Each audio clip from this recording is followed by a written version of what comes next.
Lista 4, exercício 6. Por uma fita metálica de 2 cm de largura e 0,1 cm de espessura, passa uma corrente de 20 amperes em um campo magnético uniforme de 2 Tesla, como mostrado na figura. Calcule a velocidade média dos elétrons na fita, encontre o número de portadores de carga na fita e qual o lado do potencial de maior potencial, A ou B. Bem, para a gente resolver isso, a gente começa com a relação que existe entre densidade de corrente e velocidade de deriva, que é a velocidade média do movimento dos portadores dentro do condutor. Então, se a densidade de corrente é o número de portadores vezes a carga do portador, que é igual à carga do elétron, vezes a velocidade média, que é a velocidade de deriva do movimento dos portadores. Bom, para isso a gente vai precisar calcular o número de portadores e a densidade de corrente. Quando a gente for calcular o número de portadores, de certa forma, a gente já está resolvendo o item B, né? Então, a densidade de corrente, definição de densidade de corrente é a quantidade de corrente por unidade de área. Então, a quantidade de corrente que passa por unidade de área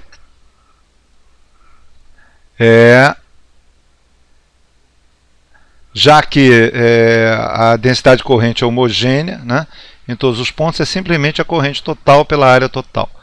Então, a corrente total é 20 amperes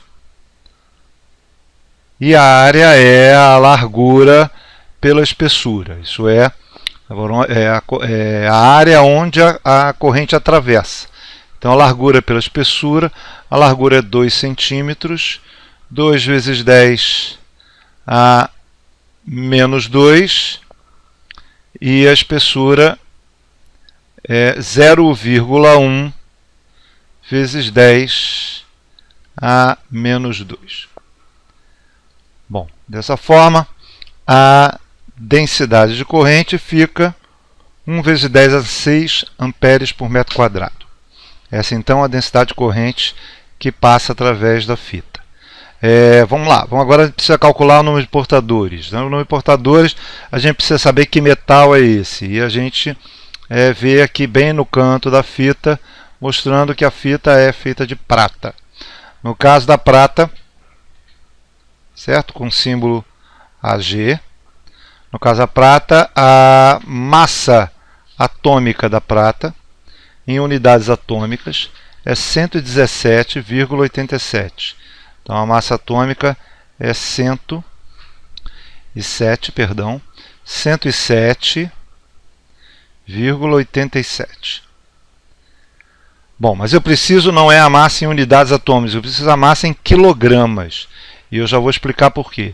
A massa em quilogramas é a massa atômica vezes a massa de um dos elementos que compõem a massa atômica.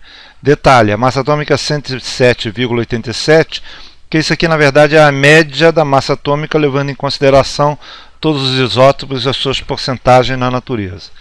E claro, a massa atômica é composta por nêutrons e prótons. E a massa do nêutron e próton é muito parecida e é 1,7 vezes 10 a menos 27 kg cada um deles. Dessa forma, a massa atômica total fica 183 vezes 10 a menos 27 kg.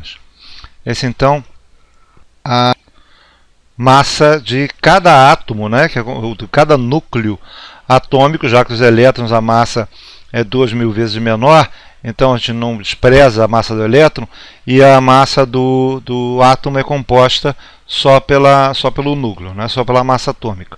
Então, dessa forma, a massa de cada átomo é 183 vezes 10 a menos 27 kg, de cada átomo de prata, e a gente precisa do número de portadores. Como é que a gente faz isso?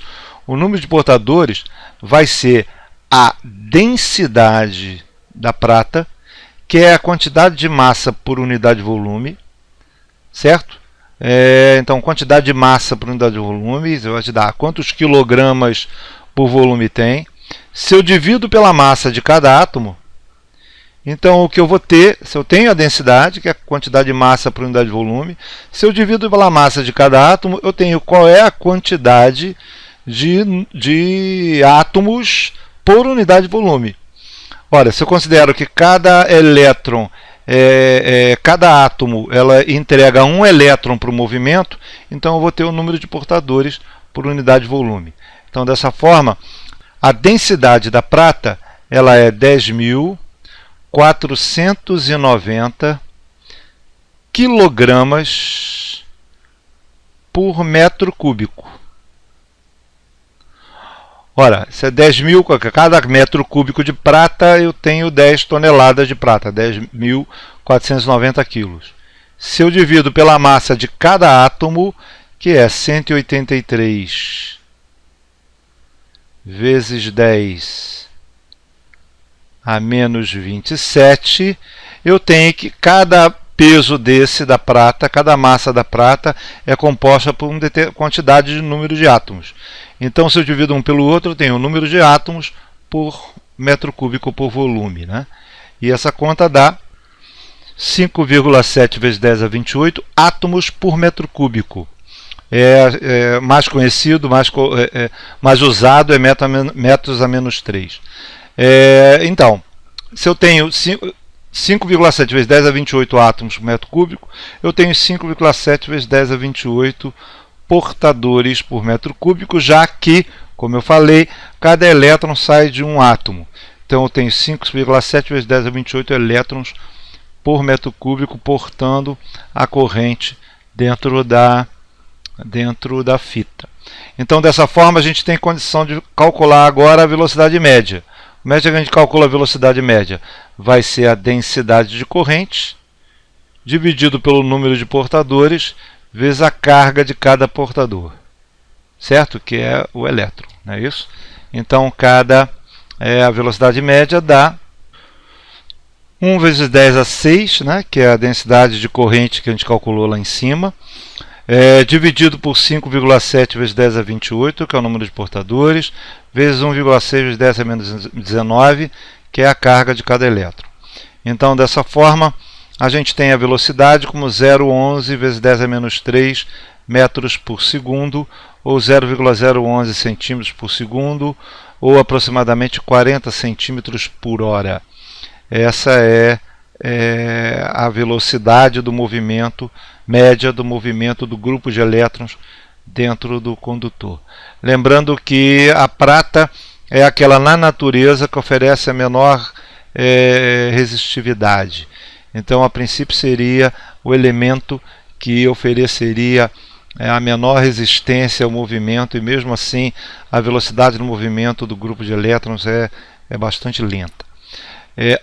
Bom, o item B, encontre o número de portadores da fita, já está respondido aqui nessa parte aqui, né, que seria o item B, já está respondido nessa parte, que é 5,7 vezes 10 a 28 átomos por metro cúbico, e só falta o item C. No item C, ele está perguntando qual é o lado de maior potencial, A ou B. Aí, para isso, o que a gente tem que levar em consideração é quem é que está se movendo na fita. Então, quem está se movendo na fita são os elétrons. Então, o elétron, já que a corrente tem este sentido, da esquerda para a direita, certo? Então, significa que os elétrons estão se movendo em sentido contrário. Então, na verdade, esse é o sentido do movimento dos elétrons, esse sentido da velocidade, velocidade média, né, dos elétrons, está neste sentido. A interação dos elétrons com o campo magnético, aparece uma força, certo? Já que eles estão em movimento, onde essa força é dada pela força de Lorentz, né, que é a força magnética, que para cada elétron é V vetor B.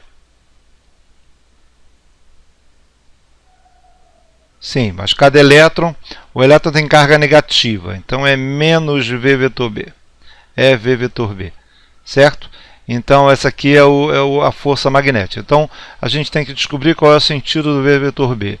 Se o V está para a direita para a esquerda e o B está de baixo para cima, então o V vetor B ele está neste sentido, certo? Então V vetor B está nesse sentido. Isso é, ele está no sentido de A para B. Certo? Dessa face mais próxima para a face mais longe.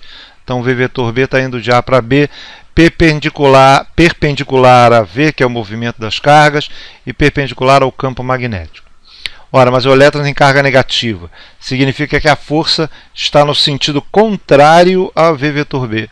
Então, se a força magnética está no sentido contrário, significa que a força magnética está neste sentido. Quer dizer, a força magnética está de B para A.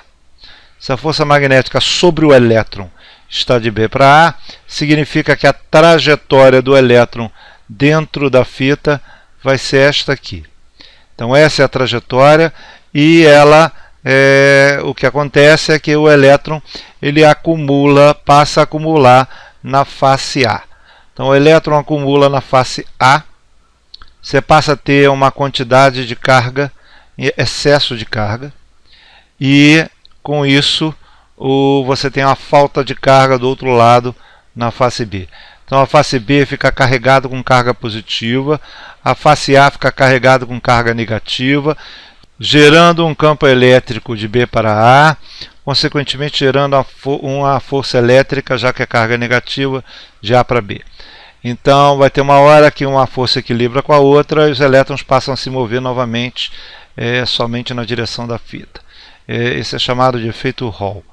E como são os elétrons que são acumulados da forma que eu descrevi, a carga positiva tem um maior potencial, a carga negativa tem um menor potencial.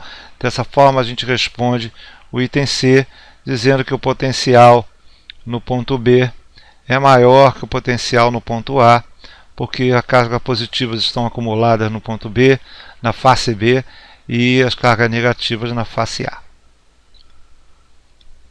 É isso.